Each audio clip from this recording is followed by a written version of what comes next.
शहर रोमा में शाह ग्रीक नाम का एक निहायत अजीम बादशाह गुजरा है। उसकी सिर्फ एक ही बेटी थी जो निहायत हसीन और हंसमुख शहजादी थी। उसका गोरा चिट्टा चेहरा और घुंघराले बाल देखने वालों के दिल मोह लेते थे। शाह ग्रीक ने अपनी प्यारी बेटी की तालीम और तरबियत का बेहतरीन इंतजाम किया था। थोड़े ही अरसे में उसकी खूबियों और हुस्न की शोहरत दूर दूर तक फैल गई। एक दिन का जिक्र है, शहजादी अपनी सहेलियों के साथ बाग में टहल रही थी। अचानक उसकी नजर एक निहायत खूबसूरत तोते पर पड़ी जो सामने ही एक शाख पर बैठा जोर जोर से उसे पुकार रहा था। शहजादी इतना हसीन तोता देखकर बेताब हो गई और फौरन अपनी सहेलियों को हुक्म दिया कि उसे पकड़ लो। सहेलियों ने तरह तरह की तरकीबें आजमाई, कभी प्यार से बुलाया, कभी दबे पांव पीछे से जाकर पकड़ने की कोशिश की। लेकिन मियां मिट्ठू तो बड़े चालाक निकले, न बुलाने पर आए न पकड़ने में। हर बार पंख फड़फड़ाते हुए बच निकलते। आखिरकार शहजादी खुद तोते की तरफ बढ़ी। जैसे ही शहजादी करीब पहुंची, तोता फौरन उसके हाथ पर आ बैठा।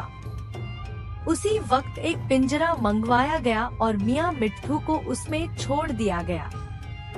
अब तोता रोज शहजादी को अपनी बातों और शरारतों से खुश किया करता। एक दिन बादशाह सलामत ने शहजादी के लिए अनार भेजे।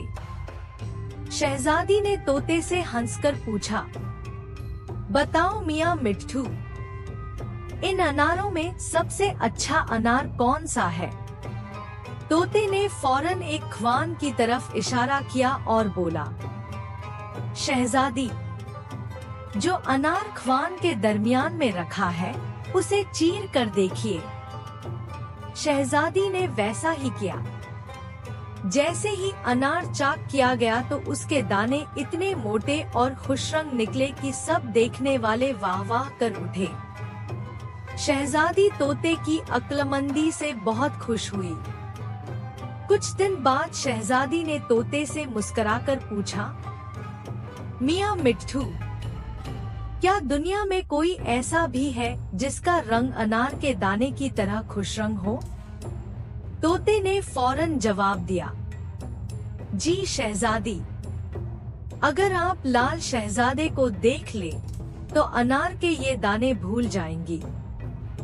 शहजादी हैरान होकर बोली, क्यों मियां मिट्ठू, ये झूठ क्यों बोलते हो?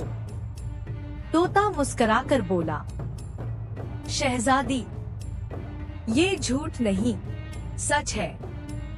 शहजादी, कसम है उस पाक परवरदिगार की, मैं जो कुछ कहता हूँ वही सच है। तोते के इस जवाब पर शहजादी बहुत जल गई और खफा होकर बोली, बहुत अच्छा, अगर ये बात सच है तो मुझे वो शहजादा दिखा दो। लेकिन सुन लो, अगर तुम्हारी बात झूठी निकली तो याद रखना, मैं तुम्हारे परपरजे नोच डालूंगी। कुछ दिन और गुजर गए। शहजादी रोज तोते को हुक्म देती, मियां मिट्ठू, दिखाओ अपना लाल शहजादा। लेकिन तोता हर बार बात टाल देता और कहता, अभी मौका नहीं है, जब वक्त आएगा मैं दिखा दूंगा। शहजादी को लाल शहजादा देखने का ऐसा शौक हो गया कि उसे किसी और बात का होश ही न रहा। दिन भर बैठी तोते से लाल शहजादे के बारे में पूछती रहती और जब सोती तो नींद में भी लाल शहजादे का नाम लेती रहती। रफ्ता रफ्ता उसकी हालत कुछ पागलों सी हो गई। घंटों चुपचाप आंखें बंद किए पड़ी रहती और जैसे ही आंख खोलती बेकरार मुंह से निकल पड़ता, तोते, दिखाओ अपना लाल शहजादा। बादशाह और मलिका ने जब शहजादी की ये हालत देखी तो बहुत परेशान हो गए। इलाज के लिए बड़े बड़े हकीम बुलाए, मगर किसी इलाज से कोई फायदा न हुआ। शहजादी की हालत बिगड़ती चली गई। आखिरकार एक दिन तोते से सब्र न हुआ। उसने शहजादी से कहा, अगर तुम अच्छी हो जाओगी तो मैं वादा करता हूँ कि तुम्हें लाल शहजादे के पास ले चलूंगा। यह सुनना था कि शहजादी की हालत संभलने लगी। दिन ब दिन उसकी तबीयत बेहतर होने लगी और एक ही महीने में वह पूरी तरह ठीक हो गई। एक रात तोते ने शहजादी से कहा, लो शहजादी, मुझे पिंजरे से निकाल दो और मेरे साथ चलने के लिए तैयार हो जाओ। शहजादी ने तुरंत तोते को पिंजरे से आजाद कर दिया। बाहर निकलते ही तोता जमीन पर लौटने लगा और कुछ ही पलों में एक शानदार बाज बन गया। वह बोला, आओ शहजादी, मेरी पीठ पर बैठ जाओ। शहजादी बाज की पीठ पर बैठ गई और तोता उसे लेकर आसमान की ओर उड़ने लगा। थोड़ी देर बाद जब लाल शहजादे के महल के पास पहुंचा तो वहां रुक गया। जब महल के करीब पहुंचो तो ये पड़िया फेंक देना। इसके असर से अगर चौकीदार जाग भी रहे होंगे तो फौरन बेहोश हो जाएंगे। इसके बाद तुम आहिस्ता से अंदर चली जाना और लाल शहजादे को देख लेना। शहजादी ने वैसा ही किया। रात के 12 बजे का वक्त था। लाल शहजादा छप्पर खट पर दुशाला ओढ़े गाफिल सो रहा था। शहजादी ने आहिस्ता से उसके पैरों पर से दुशाला हटाया तो देखा कि उसकी एड़ियां अनार के दानों से भी ज्यादा खुशरंग है। फिर जब उसका चेहरा देखा तो शहजादी दंग रह गई।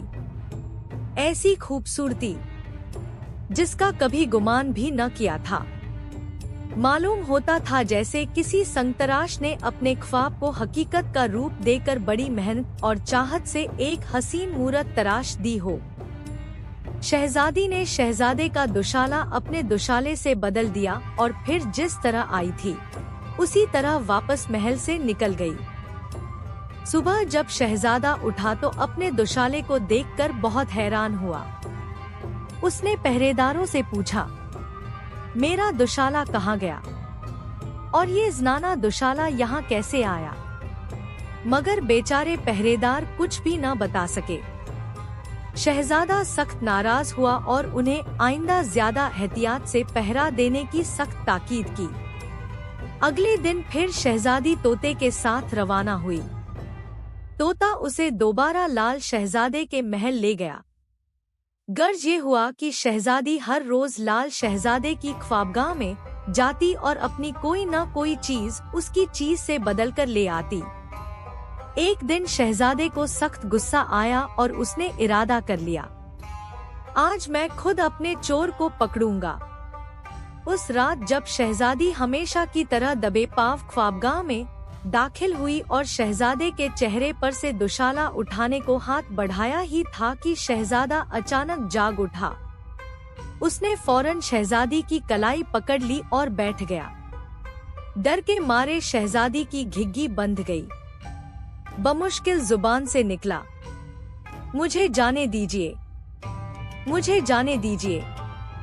शहजादी की सूरत देखकर लाल शहजादा शशदर रह गया। वह यह भूल ही गया कि उसने अपना चोर पकड़ा है। दीवानों की तरह शहजादी के चेहरे को तकने लगा। इतने में तोता दरीचे के रास्ते अंदर दाखिल हुआ और जमीन पर लौटते ही एक हसीन परी की सूरत में खड़ा हो गया। यह देखकर शहजादा हैरान रह गया और बोला, अरे तुम कहाँ से? परी ने मुस्कुराकर जवाब दिया, शहजादे, आपने शहजादी को देख लिया। अब फरमाइए क्या कहते हैं? तुम शायद समझे न होगे कि यह सब क्या माजरा था। असल बात यह थी कि वह तोता दरअसल एक परी थी। शहजादे से उसकी बड़ी दोस्ती थी। एक दिन दोनों के दरमियान यह झगड़ा हो गया कि परी शहजादी की खूबसूरती की तारीफ करती रही, लेकिन शहजादा किसी तरह मानने पर तैयार न था। शहजादे को कायल करने के लिए परी ने तोता बनकर शहजादी के पास जाना तय किया। फिर उसने शहजादी के दिल में लाल शहजादे को देखने की ख्वाहिश पैदा की और यूं उसे वहां तक ले आई। शहजादी तो वापस अपने महल चली गई, मगर शहजादा उसे किसी तौर भुला न सका।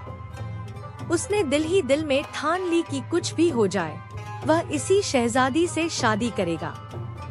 एक दिन परी शहजादे के पास आई और बोली, अगर शादी करनी है तो अपने पिता से कहो। देखो, इस बात की जिम्मेदारी मैं लेती हूँ कि शहजादी का पिता फौरन राजी हो जाएगा।